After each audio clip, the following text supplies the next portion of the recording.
Hindi rin maitatago ang labis na pagkasabik ng mga deboto sa Quirino Grandstand na masimulan ng prosesyon na Nazareno ngayong taon. Ayon naman sa mga dadalo na magiging disiplinado sila sa traslasyon ngayong taon. Si Daniel Manalastas, una sa balita. Daniel? Greg, naging matiwasay naman ang tradisyonal na pahalik dito sa Quirino Grandstand at kanina yung mga deboto hindi na naitago yung kanilang kasiyahan nang lumabas na nga yung andas ng mahal na Poong Jesus Nazareno at nang magsimula na nga ang traslasyon.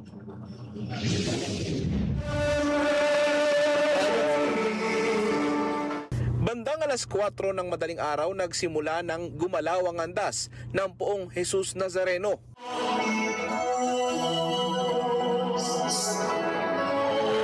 Ramdam sa buong paligid ng Quirino Grandstand ang pananabik ng mga debotong ilang oras naghintay para masilayan ang puon. Ang ilang deboto nangakong mananatiling maayos at disiplinado sa buong prosesyon. Opo, sasamba po kami kapag pwede. Hindi magulo. Hindi po. Kada taon ko to ginagawa para patuloy yung gabay sa akin ng Panginoon. Hindi, mabait kami. Mabait po kami. Humingi ng tawad at pasasalamat sa lahat. Gawang mali. Opo. At pasasalamat. Ayun lang. Mamaya, saan pa kayo doon?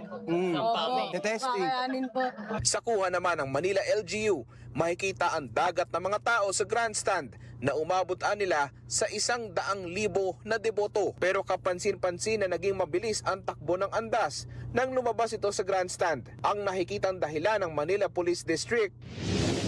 Yung matagal nating preparasyon, nakita natin na mahaba yung naging preparasyon dito para sa Nazareno 2026. Inaasahan din ng MPD na mas magiging mabilis ang andar ng andas ngayong taon. Tuloy-tuloy naman ang tradisyonal na pahalik bagamat may ilang deboto na may reklamo.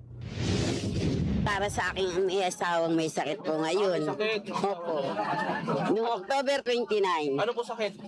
nabagsak na bagok, nagkaroon ng blood clot. Magtsatsaga pa rin silang pumila para sa kanilang panata. Matapos naman ang Misa Mayor at ang mga haganapan sa grandstand, tumambad ang mga basura na pinagtulungang linisin ng mga deboto, katuwang ang mga tauhan ng MMDA, LGU at iba pa.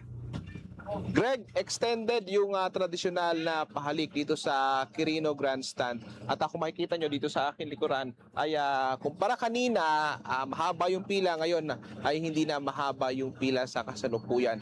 Pero paulit-ulit na paalala nga ng mga otoridad, ay kung meron kayong mga anak ng mga batang pastita, iwasan na lang na dalihin sila dito, pati yung mga ilan natin mga kababayang senior citizen, pati na rin yung ilang may mga kapansanan, para iwas na rin sa disgrasya. Yan muna ang latest mula rito sa Quirino Grandstand. Balik sa iyo. Nagpaalala na